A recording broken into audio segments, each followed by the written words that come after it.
21 Methods for Finding Blog Topics. Ideas can seem endless once you get the urge to start writing a blog.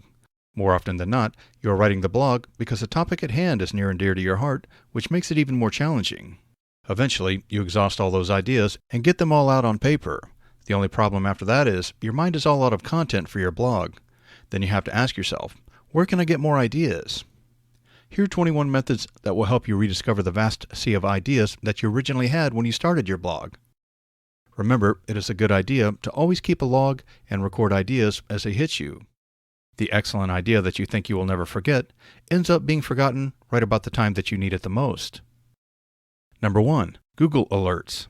If you had to pick one of these 21 methods to use on a day-to-day basis, this one would be the one. Simply go to Google Alerts, pick your favorite keywords, and you will receive some of the best stories every day.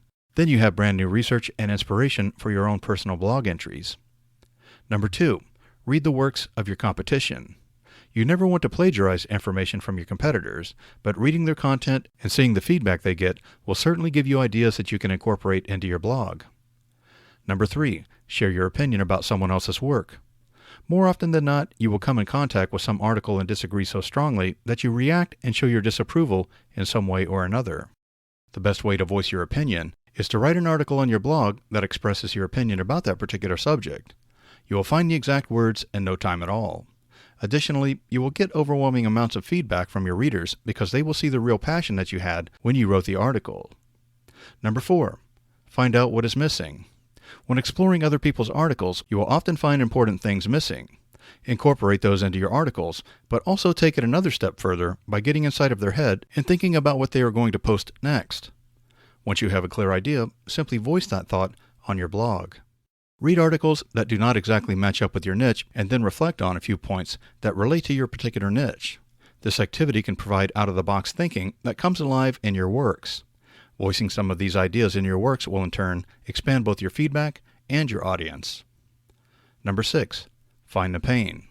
If you take the time to find your audience's pain and problems, then you can begin to relate to them. Nothing creates a stronger bond than helping someone or voicing the fact that you can empathize with them. In addition to that, you can put out articles that touch on these topics. Number 7. Do some interviews. Try to reach out to others that are in your niche. Ask them if you can do question and answer interviews. Once they are complete, you can simply slap it on your blog and you have a finished article. If that person happens to have a product, then go ahead and let them plug it. An affiliate program would be great as well because you would monetize that post. Number 8. Write about your previous articles. If you have been writing a while, then you likely have some older opinionated pieces to look at. Upon looking at those, ask yourself, do I still agree with that position? Doing this will give you inspiration for your blog and in some instances, more up-to-date content. Number 9. Have you made mistakes in your niche? If you have indeed made mistakes, then you have inspiration for your readers. By sharing any of these possible errors, it makes you more relatable. Also, it can help any of your readers that were having similar problems. Number 10. Don't shy away from comedy. It would be safe to say that virtually everyone loves witty writing. If you have an interesting perspective on your particular niche that is funny, then you should definitely share it with your readers. Odd articles that inspire humor, in many cases, receive the most feedback. Number 11. Don't be afraid to fight. When it comes to just about any topic, there's always at least two opinions that more often than not are opposites. Feel free to voice your opinion if you feel very strongly about a particular topic. These articles tend to get the most feedback because readers want to show which side they are on and why. Number 12. Make a prediction.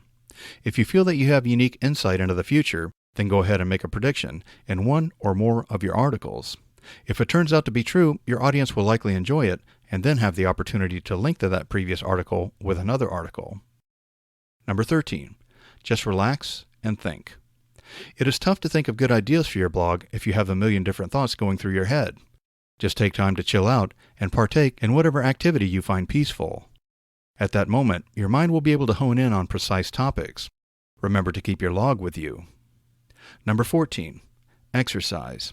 It might sound odd to exercise the body when the underlying goal is to exercise your brain, but it works because exercising releases endorphins, which helps the body to feel good. Typically, when you are happy, you think better. In other words, exercise leads to happiness, which leads to a better state of mind. Number 15. Create a contest. Post a relatively open-ended question, and then promise the winner a prize. This can become a huge benefit because the audience will be eager to win the prize.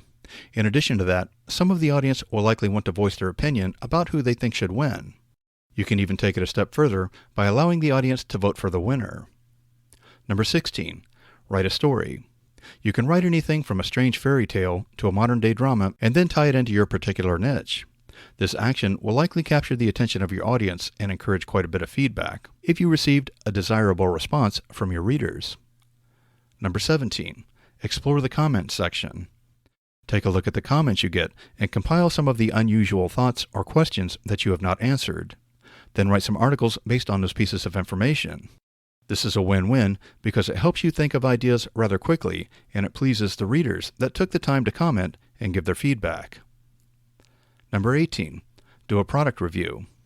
The overwhelming majority of reviews done by people are biased in some way, shape, or form, so if you do an honest interview of a product, your readers will see that you are a trustworthy person, which helps further establish their loyalty. The only drawback is that the competition may not like the honest aspect of the review. Number 19. Do a book review. Go ahead and read the most recent books that pertain to your particular niche and write some articles about what you thought. This is extremely helpful if you need to write more content because more often than not, a book will touch upon many topics, which in turn provokes more than one idea. Also, you are likely to receive some feedback from readers that read the book that you're reviewing. Number 20. Test your audience. Post an article that is rather out of the norm for you and very inaccurate on facts and see if your audience notices. This will yield some rather interesting responses from your audience. Also, it allows the opportunity to write another article voicing your true feelings on the matter and exposing the previous article for a fake. Number 21. Use some guest bloggers. Find some people that you trust and let them do a couple of articles. This is crucial because it allows you to analyze another's work and pull things from it. Also, it adds diversity to your blog, which is very important.